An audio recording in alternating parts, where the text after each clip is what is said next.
आज शासनाच्या माध्यमातून ज्या विविध योजना, संजय निराधार योजना असेल, आर्थिक सहाय्यता योजना असेल, अशा विविध योजनांचे गेले 5 महिने झाले पगाराचे पैसे आलेले नाही आहेत। आज आर्थिकदृष्ट्या दुर्बल असलेले, आज ज्येष्ठ नागरिक असलेल्या असंख्य माता भगिनी आणि पुरुष मंडळी यांना 5-5 महिने पगारापासून वंचित ठेवलं जातं आहे। आज हा त्यांच्यावरती केलेला अन्याय सरकारच्या माध्यमातून होतोय, कारण आज त्यांना हे पगारावरतीच त्यांचं जीवन आणि उदरनिर्वाह ते करू शकतात। पण आज रोजी जर 5 महिने जर पगार होत नसेल तर त्यांनी त्यांचा दैनंदिन जीवन कसं घालवावं हा मोठा प्रश्न पडलेला आहे। त्याचसाठी आज आम्ही सगळे तहसील कार्यालयावरती इथे तहसीलदारांना निवेदन देण्यासाठी आलेलो होतो। हा मोर्चाच एवढ्यासाठी आहे की जे शासन वेगवेगळ्या योजना जाहीर करतंय फक्त, पण त्याचं इम्प्लिमेंटेशन किती होतं आहे ग्राउंड लेवलला हेही सरकारचं बघणं काम आहे।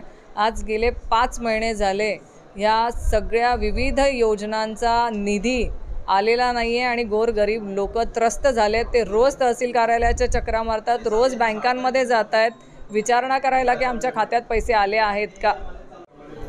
आम्ही आज तहसीलदारांना विनंती केलेली आहे की लवकरात लवकर हे पगार त्यांचे काढण्यात यावे। त्यांनी देखील आश्वासन दिलेलं आहे की येत्या शुक्रवारपर्यंत प्रत्येकाच्या खात्यामध्ये पैसे वर्ग करण्यात येतील आणि त्याच्याचबरोबर जे रेशनच्या कार्डाच्या संदर्भातल्या काही तक्रारी आमच्या होत्यात की आज जिथे पैसे दिले जातात त्यांचं रेशन मंजूर केलं जातं, पण आज गोरगरीब लोकांनी प्रकरण केलं तर त्यांचं रेशन इष्टांक नाही म्हणून त्यांना बाहेर काढण्यात येतं की आता इष्टांक नाही आहे, इष्टांक आल्यावरती बघूयात।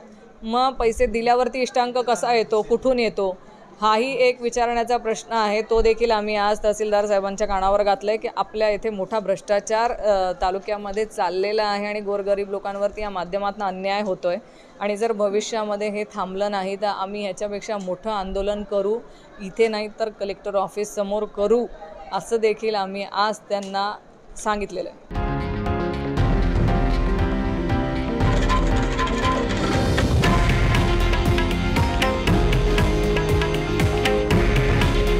हे आहे देशातील नंबर 1 न्यूज नेटवर्क आणि आपण पाहत आहात TV9 मराठी।